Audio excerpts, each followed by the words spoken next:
তাজমহল ভারতে আগ্রায় অবস্থিত একটি রাজকীয় সমাধি। মুঘল সম্রাট শাহজাহান তার স্ত্রী মমতাজের স্মৃতির উদ্দেশ্যে এই অপূর্ব সৌধটি নির্মাণ করেন। কথিত আছে তাজমহলের নির্মাণে যোগদানকারী 20,000 শ্রমিকের হাত কেড়ে নিয়েছিলেন শাহজাহান। কারণ হিসাবে বলা হয় যাতে তারা আর এইরূপ কোনো দ্বিতীয় সৌধ নির্মাণ করতে না পারে, তার জন্য এই ভয়াবহ পদক্ষেপ নেন তিনি। এই গুজব কি সত্যি? আজকে আমরা জানবো এই ভিডিওর মাধ্যমে।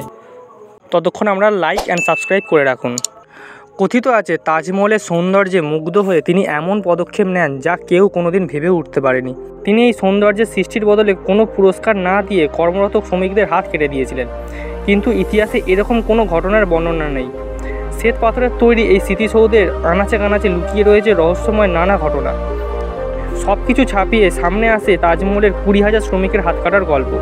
আমরা যদি যুক্তি দিয়ে বিচার করে দেখি তাহলে 3টি প্রশ্নের মাধ্যমে এই গুজব মিথ্যা বলে প্রমাণিত হবে।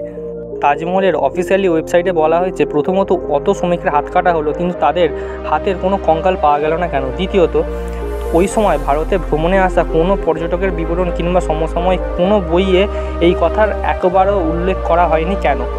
তৃতীয়, শাহজাহানের শাসনকাল ছিল নির্মাণের স্বর্ণযুগ। এমন নয় যে তাজমহল ছাড়া আর কোনো স্মরণীয় স্থাপত্য কীর্তি শাহজাহানের আমলে নির্মিত হয়নি। সে সময় তাজমহল ছাড়া রয়েছে মতি মসজিদ, দিল্লিতে নির্মাণ হয়েছে জামা মসজিদ, লালকেল্লা প্রভৃতি। তাজমহল নির্মাণের শেষে শাহজাহানের শ্রমিকরা তার জন্য শাহজাহানাবাদ নামে একটি নতুন সাম্রাজ্যিক শহর নির্মাণ করেন। যদি তাজমহল নির্মাণের কাজ নিয়োজিত শ্রমিকদের তিনি এ কাজে নিযুক্ত না করেন, সেক্ষেত্রে পুনরায় সম্রাটের পক্ষে আবারও এত কম সময়ের মধ্যে বিপুল পরিমাণে রাজমিস্ত্রি কারিগর দল খুঁজে বের করা ছিল অসম্ভবের কাছাকাছি। তবে এই গুজবের পিছনেও একটা কারণ আছে।